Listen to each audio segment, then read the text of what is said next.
Today we're going to do a complete commander guide for the new commander Zhuge Liang. We're going to go over the commander skills, the best talents to use, followed by a bunch of test results that I did with a buddy of mine in Ark of Osiris practice match, as well as the best potential pairings for this march. So stick around.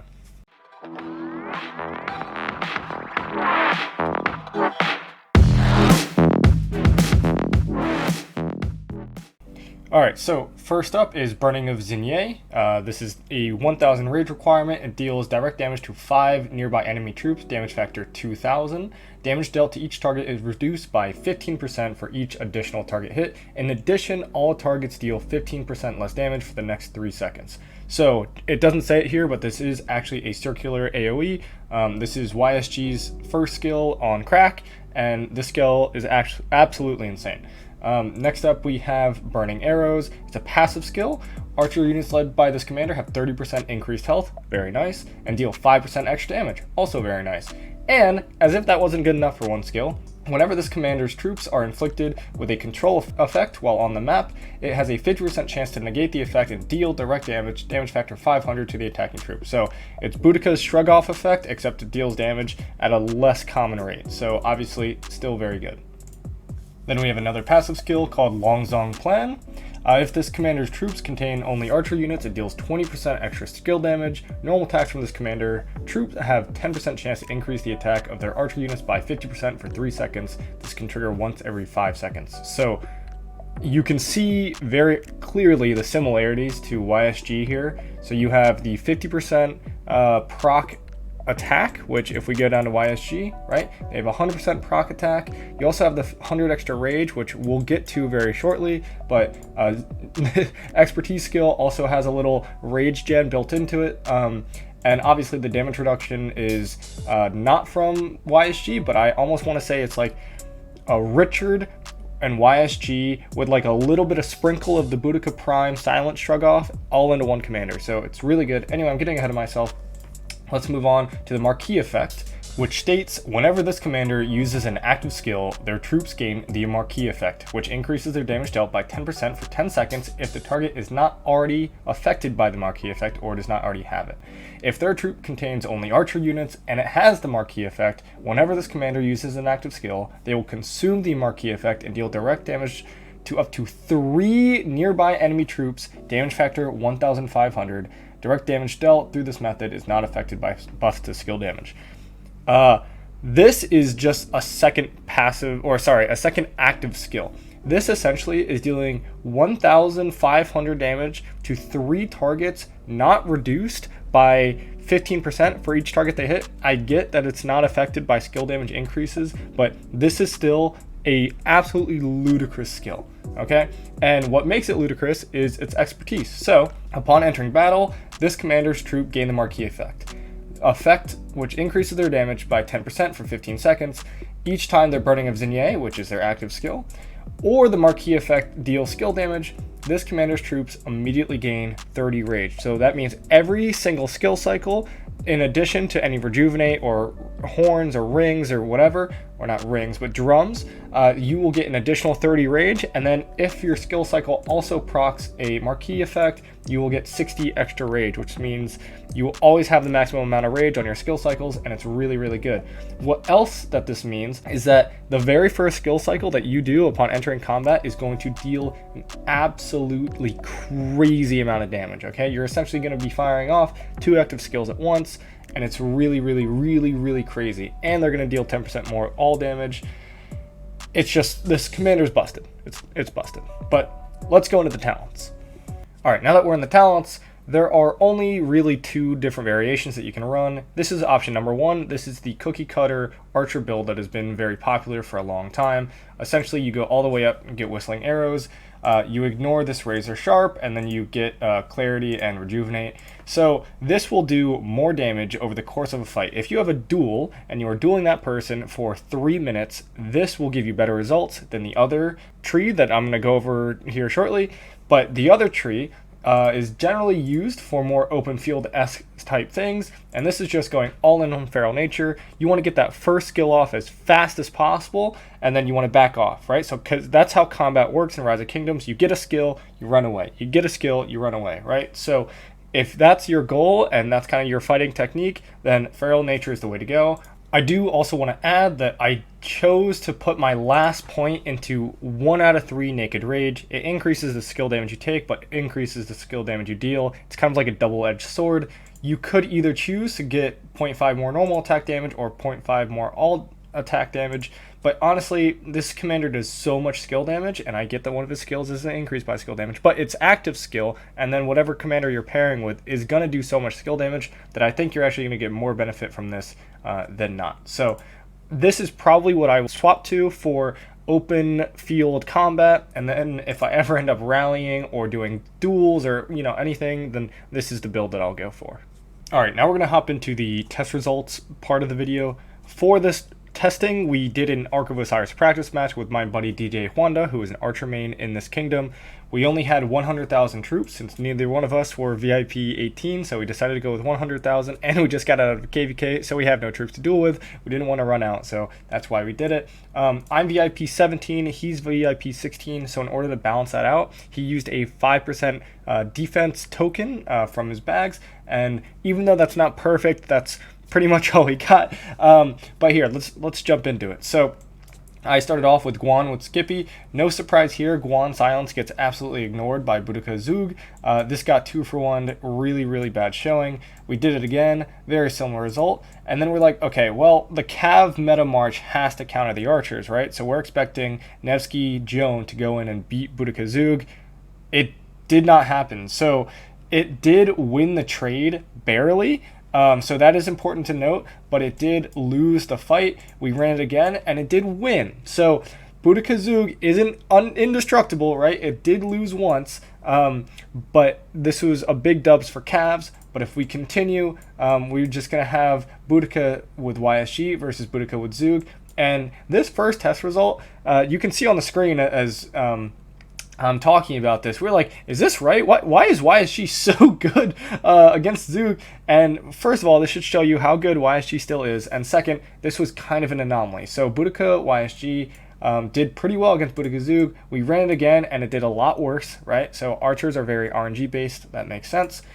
We then started off, well, okay, Guan Skippy isn't really the best dueling march. Why don't we go Sargon Skippy? It still lost pretty handily with 15.7 to 11. We ran it again just to make sure. This was a lot closer. So again, a lot of RNG goes into these duels, which is why we run them more than once. Then we ran the Alexander Nevsky with double relic Minamoto. And I was thinking that this was going to do better than Nevsky Joan by a long shot, because we have done testing, and for single target, Minamoto is actually more powerful than Joan Prime. But for whatever reason, it didn't do quite as well. It still lost. We ran it again. It lost again, a little bit better, 12.5 to 11.8. And then we started throwing out some other combos, and at this point, we're just like, okay, no infantry march is going to beat this pair, okay? We're just going to throw all different Cav pairs at it and to see if anything does well. We did Nevsky with an Expertise William against Boudica Zhuge. It lost pretty handedly with 12.7 to 9.6. We did it again, 12.6 to 10, so a little bit better. And then we're like, all right, well, maybe XY Nevsky. This actually did pretty well, 12.3 to 11.2, but still losing, so still worse than Nevsky Joan and still worse than the Nevsky Mina. We ran it again, closer. And this is where I think the Cav rally and the Cav meta is so close, because everyone's like, is Nevsky Joan better? Is XY Nevsky better? Is Nevsky Mina better?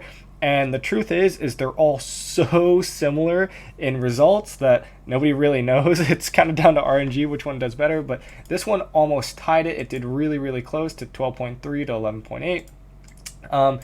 And this was really telling. So I used a Boudica with a 5.5.5.3 Zhuge Liang against his Boudica with a Expertise Zhuge Liang. And we were like, all right, well, how much do those last 2 points of the last skill matter and the expertise? Turns out it matters a lot. So on your first skill cycle, when you're throwing out a double skill proc, right, you're doing the big AoE damage plus the marquee effect. I mean, it changes the course of the fight, because now my Boudica with Zhuge was basically starting off with, I mean, 20% less troops than the enemy. So this was really telling about how strong that instant marquee effect really is. Next, we do the Nevsky with Joan again, just to be like, okay, well, this was the only combination that beat Boudica with Zhuge. Let's do it again. And it lost by 1.5k Sev wounds, so obviously still not beating it. And Boudica Zhuge actually beat it 2-1 in general. And then we're like, okay, we know Boudica's really good, okay? Maybe it's Zhuge that's super broken, so let's try Henry, another meta march. And this is where I finally start getting some W's. I know Henry's pretty good, but this should say a lot about how strong Boudica is. Nevsky Joan beats Zhuge Liang with Henry. We did it again, same exact result. We did Guan with Skippy, and this should be pretty obvious. This actually, the Henry and Zhuge did better against Guan with Skippy than Boudica did with Zhuge. I think this is just because Henry reduces skill damage taken by so much that it kind of makes sense. But either way, Guan with Skippy just gets crushed by archers. Don't duel that. don't duel archers. We did the Sargon Skippy. It won it lost the trade, but it won the fight. Very close. We did some other combinations now, like, okay, well, what's another meta march for Boudica? Boudica Artemisia against Nevsky Joan, and this should kind of tell you how strong Zhuge is, right? So I was just talking about Boudica, now we're talking about how strong Zhuge Liang is. Boudica with Art gets absolutely crushed. We ran YSG with Zhuge, and this is very important because this should show you how strong YSG still is. I know I just said it, but YSG is performing very, very, very well in all these situations. We do have the YSG primary here just because Zhuge was only level 50. So YSG primary, but I will say that in a dueling situation, that's actually better in this combination. It won't be for open field because YSG has a big old target on his head, but for duels, YSG primary is actually better than Zhuge primary in this combination. It still lost, but did pretty well. And then we tried Nebu with Zhuge. So if you're comparing YSG with Zhuge to Nebu with Zhuge, just look at this, okay? These are all expertise commanders. YSG completely outperformed Nebu with Zhuge. Like, it wasn't even close. This is crazy. I like Nebu, I really do, and I think he's good, and the march speed is great, but double relic YSG is still very, very good. So Nebu didn't do very well. We ran Artemisia with Zhuge. I didn't think this would be very good. Artemisia just silences, and I mean, Zhuge does get rid of the silence half the time, but half isn't really as good as it needs to be. And then lastly, we ran the Nevsky Joan against the YSG with Zhuge again, and we got a little worse result, but still pretty good and better than the Nebu. So yeah, why don't we review those and kind of go over what I think some of the best pairings are with Zhuge Liang and how you should put him in your murder ball, where you should put him, and he be a primary or a secondary. But anyway, let's go over it. All right, and so now what we're going to do is we're going to hop into Tier Maker to show you what pairings I would recommend to pair with Zhuge Liang. First and foremost, I want to mention that I think in order to do more damage, it is actually more beneficial for Zhuge Liang to be a secondary commander. Why is that? Because with his expertise, you get the Marquis effect, which gives you 10% increased all damage. Basically, if your primary commander skill goes off, you will still have that 10% all damage, and then your Zhuge Liang will do his active skill with that 10% all damage. So if he's a secondary, then you're adding 10% more active skill damage to your primary commander. On the flip side, the argument for having him be a primary is that you get that 15% all damage debuff out there quicker, which I think does have an argument, because maybe you'll put that 15% debuff out there and then the enemy will do less damage with their active skills. So basically how I would form it is that if you want to do more damage, put him as a secondary, and if you want to be more tanky, possibly in a murder ball situation, have him as a primary. But obviously that's going to kind of depend on the archers you have available. Like if you're running 2 archer marches, I'd probably recommend splitting up Boudica and Zhuge Liang and having them both as a primary, or maybe not. But anyway, let's get into it. So first of all, the S tier march is obviously Boudica with Zhuge. If you have 1 archer march, this is what you bring. It's got a little bit of march speed with the Boudica, but either way, like this is the meta. I'm just gonna kind of hold this over here because he's gonna be everywhere. Just assume that in the left category here, Zug is a primary or secondary in all of these combinations. The second best pair for him, if there are no support skills involved, and this is very important because a lot of Season of Conquest KVKs actually have support skills that give you march speed and all that stuff. So, but if there are no support skills in your heroic anthem or whatever, then I would say the second best pairing, or the A pairing, with Zhuge Liang would be Nebuchadnezzar. I think that the March speed paired with the defense and the AoE is just way too good for the open field. I think this is a really, really, really strong pair. The next best pairing, I would say, is Henry. Henry, again, gives that nice 30% skill damage taken debuff on his active skill. He's got a pretty decent kit, a little bit of march speed, really big single target active skill nuke. I think he's also very good. And the last of the A pairings is, yes, YSG. I think this is the commander you go to if you have some sort of support skill like Edward the First and his second skill that you can put onto the march that gives it that march speed, because without that march speed, Zug and YSG is just an absolute, I mean, molasses march. It is so slow, and while it will do more AoE damage and probably trade the best of all your marches, right until it gets hit and gets caught, and it cannot run away. So YSG is very, very good, don't get me wrong, but the problem is it's so slow that you really need to balance out that march speed. Now, kind of going to the less favorable pairings, I think the next up we have Cyrus. The instant proc AoE as well as the rage gen on his active skill and expertise is really good. He does like everything mediocre. You know, he's not great, but he's definitely not bad. Next up we have Gilga. I think Gilga's kind of fallen out of the meta because the health debuff it provides is kind of just overrun by the Skippy. But if you don't have Skippy, I think putting a Gilgamesh in there is very, very important. And then we're going to kind of get into the leadership set. And this is where this is all kind of down to opinion. I think these are all pretty good. I think Tommy's in the B tier.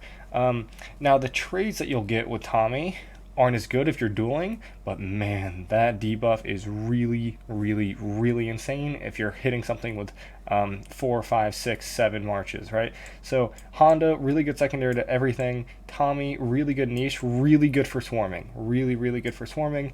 But generally, you know, not many people are going to run this commander, and similarly, you're going to have Mehmet in there. I think it's about the same.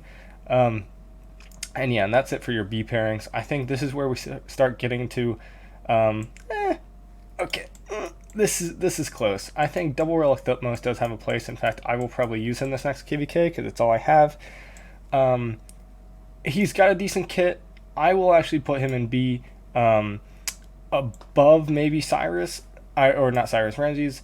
I think Thutmose with Double Relic is fine. Ramses, just the single target, he's just so old. He's out of the meta. Artemisia, too slow. Monitore too slow, and Artemisia also too slow, and the self-silence is just not good with this march. I know it does have a 50% chance to get rid of it, but in my duel experience, 50% just wasn't enough. It was silencing yourself too often, you weren't getting the damage boost that often, and it's just, like I said, too slow. So, and obviously El Cid, and yeah, just don't use her with Edward. But yeah, so generally these are, I think, the best pairings to go with in this order. The only way that I would swap these around is if you have support skills. I think YSG becomes better than the other two. And if you have 2 Archer Marches, which I think the meta now is going to be 2 Archer Marches, if we just get rid of all these, right? And we say that we have 2 marches that we're bringing to the field, I think your first one is going to be Boudica with either YSG or, where did that Artemisia just go? I can't find it. Let me skip around until I find this. Hold on.